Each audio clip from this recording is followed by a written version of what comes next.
नमस्कार फ्रेंड्स, मैं doctor Sumit Jaiswal, plastic and reconstructive surgeon. आज हम आपसे बात करेंगे पेनाइल इम्प्लांट प्रोसीजर की। ये सर्जरी हम लोग काफ़ी कॉमनली कर रहे हैं और ये उन लोगों में की जाती है जिनमें इरेक्टाइल डिस्फंक्शन है, मतलब पेनिस का इरेक्शन इम्प्रॉपर होता है, कंप्लीट नहीं होता है। इरेक्शन कई बार बिल्कुल नहीं होता है या फिर अगर होता भी है तो वो इनसफिशियंट होता है, पार्टनर और खुद को सेटिस्फाइड करने के लिए कम रहता है। तो इस तरह के पेशेंट्स में कई सारे इसके कारण हो सकते हैं। मोस्ट कॉमनली साइकोजेनिक कॉज रहता है या फिर कई पैथोलॉजिकल कारण भी हो सकते हैं, जैसे डायबिटीज मेलाइटस। तो यदि कोई भी पेशेंट इस तरह का हमारे पास आता है तो हम लोग सबसे पहले उसको काउंसलिंग करते हैं, नॉन सर्जिकल मेथड से उसे हम लोग ट्रीट करने का कोशिश करते हैं।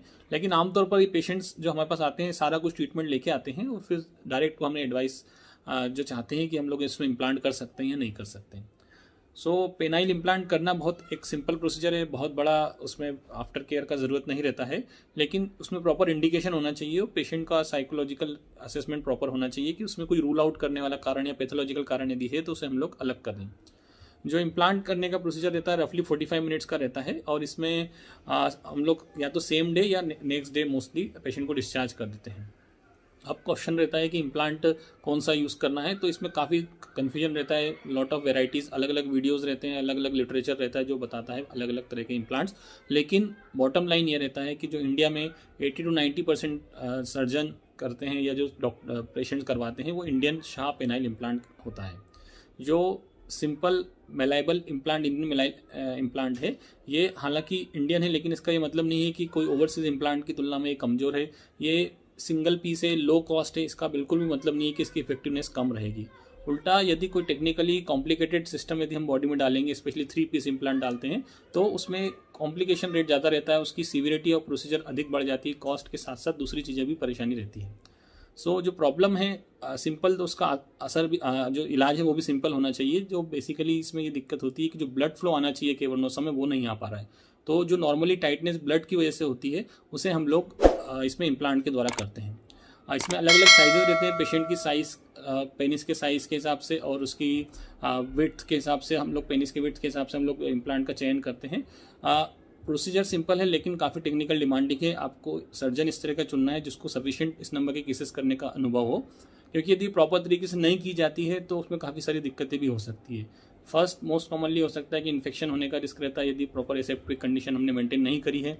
यदि इम्प्लांट का साइज़ प्रॉपर नहीं है, यदि सपोज छोटा है इम्प्लांट करा है तो वो पेनिट्रेशन करने में काफ़ी दिक्कत देता है, कंप्लीट पेनिट्रेशन पॉसिबल नहीं हो पाता है। यदि इम्प्लांट हमने लंबा यूज़ कर लिया है, ज़्यादा खींच दिया, तो पेनिस लगातार पेन हो सकता है। इसके अलावा हेमेटोमा या दूसरी कॉम्प्लिकेशन होने का रिस्क भी रहता है, जिसमें प्रॉपर सर्जिकल टीम होना ज़रूरी है प्रोसीजर करने के लिए। हमें ये भी ध्यान रखना रहता है कि जो प्रोसीजर हम कर रहे हैं उसमें जो प्रॉक्सिमल पार्ट है इम्प्लांट का, वो वहाँ पे जो बोन होती है, प्यूबिक बोन, उस पर रेस्ट करे ताकि जब हम पेनिट्रेशन करें, इंटरकोर्स करें, तो वो उसको प्रॉपर पोस्टीरियर सपोर्ट रहे। उसी तरीके से जो डिस्टल एंड है वो ग्लांस तक प्रॉपर मैक्सिमम तक पहुँचना चाहिए, जितना अधिक से अधिक जा सके। अदरवाइज ग्लांस लूज रह जाता है, क्योंकि ग्लांस के अंदर केविटी नहीं रहती है, तो वो पार्ट अगर लूज रहेगा तो जो टाइटनेस हमें चाहिए वो अचीव नहीं कर पाते हैं। सो टेक्निकली साउंड तरीके से यदि किया जाएगा तो पेशेंट को आफ्टर केयर का ज़रूरत नहीं रहेगा, कोई कॉम्प्लिकेशन नहीं रहेगा, पेशेंट बार बार हमारे पास नहीं आएगा। इसके साथ साथ कई बार क्वेश्चन रहता है कि इससे लेंथ बढ़ेगा कि नहीं, तो ऑब्वियसली यदि हम उसको स्ट्रेच करेंगे और जो मैक्सिमम पॉसिबल लेंथ का अगर हम इम्प्लांट डालेंगे तो जो रेस्टिंग लेंथ है और इवन इरेक्शन वाली जो लेंथ है वो भी इंक्रीज़ हो जाती है इम्प्लांट डालने के बाद। कई लोगों का क्वेश्चन रहता है गर्थ बढ़ाने के लिए, तो गर्थ बढ़ाने के लिए इसमें जो हम लोग इम्प्लांट यूज़ करते हैं उसमें डबल लेयर रहता है, मतलब 2 लेयर्स ऑफ सिलिकॉन रहती है आउटर साइड में। तो यदि पेशेंट का कैवर्नोसा का वॉल्यूम ज़्यादा है, उसका डायमीटर ज़्यादा है, तो हम लोग अधिक से अधिक वॉल्यूम का यूज़ करने का कोशिश करते हैं। तो यदि कोई चीज़ वॉल्यूम यदि उसमें हम ऐड करेंगे तो ऑब्वियसली थिकनेस बढ़ना भी एक्सपेक्टेड है। इसके अलावा और कोई मेजर इसमें साइड इफ़ेक्ट या रिस्क नहीं रहता है। मोस्टली लंबे समय तक रहने के लिए बॉडी में बने गए हैं, आमतौर पर 15-20 साल तक रहते हैं, लेकिन प्रैक्टिकली उससे अधिक समय भी रह सकते हैं। उसको ऐसा नहीं है कि बदलने का ज़रूरत होता बिना किसी कारण के। हम लोगों का कॉस्ट कम है, कई लोगों का क्वेश्चन रहता है कि कॉस्ट कम क्यों है, तो जो कॉस्ट का रेंज हम लोगों का है लगभग 65 to 75,000 है। कई लोगों का क्वेश्चन रहता है कि हम कोई सब ऑप्टिमल क्वालिटी का इम्प्लांट यूज़ करते हैं, ये सब क्यों है।